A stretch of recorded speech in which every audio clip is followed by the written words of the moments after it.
Maria owned a software development company. Honestly, she was the person everyone wanted as their boss.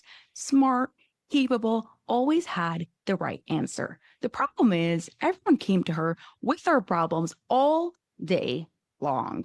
Her employees would pop into her office with urgent issues that needed solving, clients would call in with last minute changes, and vendors would email about their problem. Maria would drop everything she was doing to handle each one as they came in and start her day with a clear plan. But by 10 a.m., she was already jumping from crisis to crisis, trying to remember what she promised to who. The worst part, she'd lie awake at 2 a.m., wondering if she got to follow up on something important or if a client issue from Tuesday ever got resolved. Maria told me she felt like she was constantly playing catch up and could never shake the feeling that something was slipping through the cracks. But here's what's crazy. Maria wasn't disorganized. She wasn't lazy. The real problem was her brain was trying to hold everything at once and it was breaking under the pressure. Once we figured out what was really happening and gave her brain the right tools, everything changed. Maria went from feeling all over the place and constantly being worried to feeling calm and confident, knowing that everything was being taken care of. If you're experiencing something similar, I'm here to tell you, you do not have to struggle forever. Hey there, I'm Esty Rappaport, and on this episode of the Business Brain Podcast, I'm going to share with you the exact steps of what you can do to have your own transformation. But first, what if your brain actually worked with you instead of against you? That's the goal inside of Optimize Your ADHD Brain. It's a 90-day program where we go past the surface level hacks and create lasting change. Learn more at apply at lifepeaksuniversity.com/O. While you are doing any task, you, without even realizing it, are using your 28 thinking skills. When the thinking skills you need to use are strong, doing the task happens easily. Skills you need to use are weak, doing the task becomes a challenge. The struggle that Maria had came from a weak thinking skill of categorizations.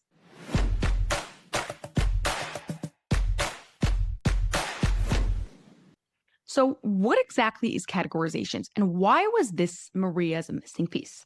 Think about it this way: when information comes at you, your brain has two choices. You can either catch each information like an individual tennis ball being thrown at you one by one, or you can set up organized buckets to catch similar items together. Maria's brain was trying to catch every single tennis ball as it was coming in. Client issue, catch. Employee problem, catch. Vendor email, catch. Meeting request, catch. By noon, her brain was juggling 47 different tennis balls and she was exhausted. But categorizations works differently. Instead of catching each individual items, you create systems, buckets, where similar things go together. We gave her brain a place to categorize incoming problems into a system instead of juggling each problem by itself. Categorizations isn't just about being more organized. It's about giving your brain a system. When your brain knows where each piece of information belongs, everything becomes calm and automatic.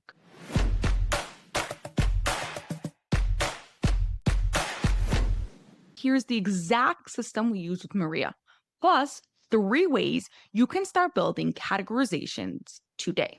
First, take a bunch of random items from your desk right now and sort them by color. Then, put them all back together in one group and sort them by size. Then, put them all back together again and sort them by function.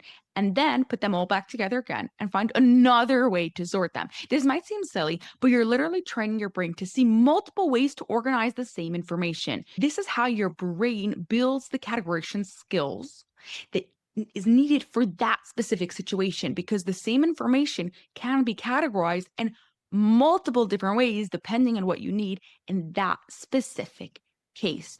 Exercise number 2. Before your next meeting, take your notepad and create buckets on the top: to do, to delegate, important reminders, interesting facts, whatever type of topics that may come up during this meeting.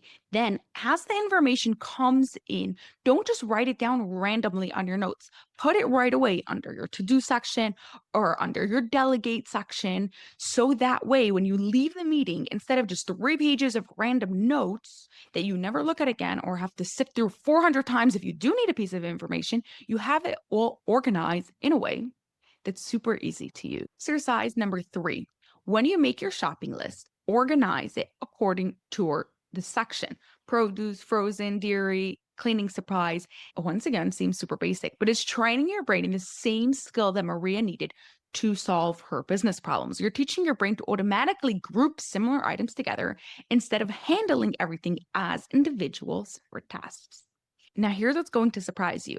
When you start doing this consistently, your brain starts doing it automatically. You don't have to think about what categories do I need to create in this situation. It becomes your default way of processing information. Now, some of you may be thinking, I don't have time to create categories and organize everything. Here's the truth. You don't have time not to. Maria was spending 3 hours every day just trying to remember what she was supposed to be doing, going back and forth, trying to figure out what to do next. The 10 minutes it took to set up her system saved her 15 hours every single week. And personally, when I improved my categorization, I saved 23 hours every week. So I don't know what you'll get, but I'm sure it's a lot more than what it's right now. 3 weeks after we implemented her system, her biggest client called her with what used to be her nightmare scenario, a crisis that needed immediate action.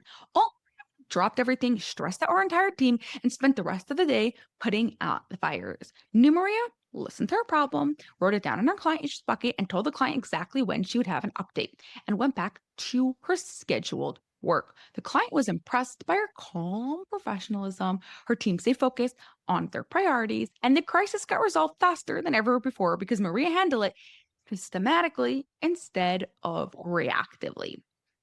That's when she messaged me. I feel like I'm running my business instead of my business running me.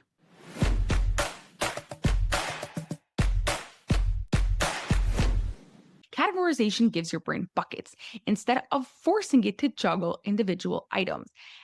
What you want to do is start building your categorizations today by picking one of the 3 simple exercises we spoke about: taking random items and sorting it and resorting it, writing your notes during meetings in buckets, or organizing your shopping list by sections in the store. Your brain will thank you, stress will decrease, and just like Maria, you might find yourself sleeping better at night knowing nothing important is slipping through the cracks. That's all for this episode of the Business Brain Podcast. If you enjoyed it, send it to a friend who secretly wants stronger thinking skills too, so together you can grow your businesses with peak brain performance.